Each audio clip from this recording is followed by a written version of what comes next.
Zinedine Zidane football ইতিহাসের এক অনন্য জাদুকর। মাঠে যার পায়ে বল মানে যেন ধ্রুপদী সঙ্গীতের ছন্দ। জন্ম ফ্রান্সে, বেড়ে ওঠা মার্সের গলি ঘুপচিতে। ছেলেবেলা থেকে বল ছিল তার সবচেয়ে বড় আপন বন্ধু, আর সেই বন্ধুত্বই পরে বিশ্বকে উপহার দেয় এক মহাকবি, যিনি ফুটবল মাঠে লেখেন শিল্পের অক্ষর। জিদান এমন একটা নাম যাকে দেখে মনে হয় বল যেন তার সাথে কথা বলে।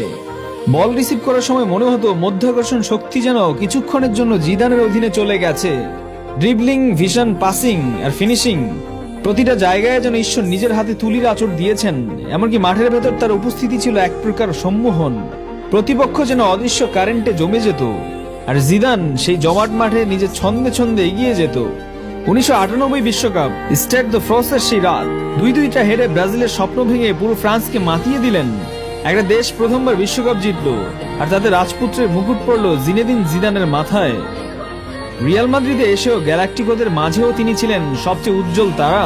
ভলিতে করা সেই চ্যাম্পিয়ন্স লিগের গোল, সেল্টিক পার্কের আকাশ আজও হয়তো সাক্ষী।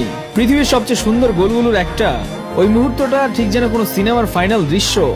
কোচ হিসেবে জিদান প্রমাণ করলেন রিয়াল মাদ্রিদকে টানা 3বার চ্যাম্পিয়ন্স লিগ জেতানো, যেটা আধুনিক ফুটবলের সবচেয়ে বড় মিথের মতো জায়গায় করে নিয়েছে। জিদান মাঠে কখনো গর্জে উঠতেন না অহেতুক, তার খেলা ছিল চুপচাপ, কিন্তু তাতেই ছিল এমন একটা ভয়ঙ্কর নৈপুণ্য যা প্রতিপক্ষের শিরা উপশিরা শীতল স্রোতের মতো বয়ে যেত।